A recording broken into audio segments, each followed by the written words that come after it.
The last property I want to talk about is called the power of a product property. And to be completely transparent with you, it's basically just the distributive property, or that's the way that I tell myself how to do it.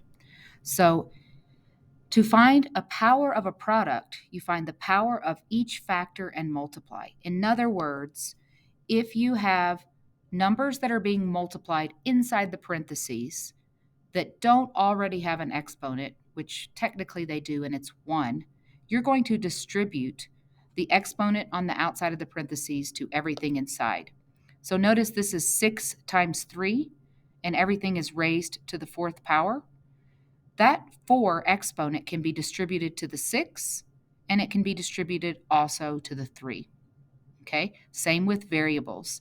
If you are multiplying the variables inside the parentheses and you're raising it to an exponent, both variables get that exponent. The exponent is distributed to everything inside the parentheses that is being multiplied.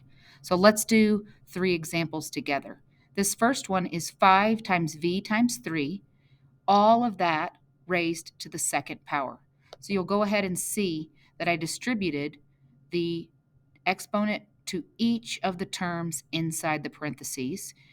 And now I can actually simplify this even further. I don't know the value of v, but I do know that 5 squared is 25. So 25 times, I'm going to go ahead and just cut and paste this v squared times v squared, and now I can simplify 3 to the second power, which is 9. Now notice I have two numbers, and then I have a variable. So to simplify this even further, I need to multiply the 9 and the 25 together. So 25 times 9 is 225.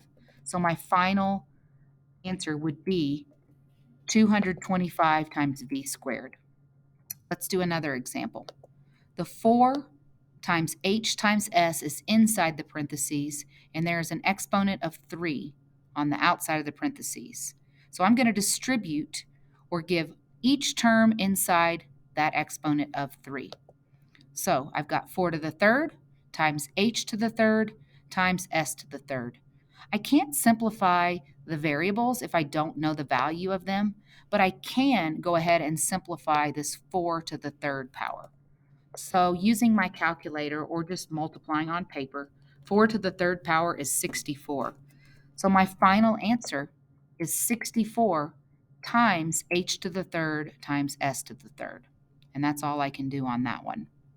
Last but not least, I have a 2 being multiplied by a k inside the parentheses, raised to the fifth power. Again, I'm going to distribute the 5 to everything inside the parentheses. The 5 exponent goes with the base of 2, and the 5 also goes with the base of k. There's nothing I can do to simplify k to the fifth, but I can go ahead and evaluate 2 to the fifth power. 2 to the fifth power is 32. So my final answer is 32 times k to the fifth power.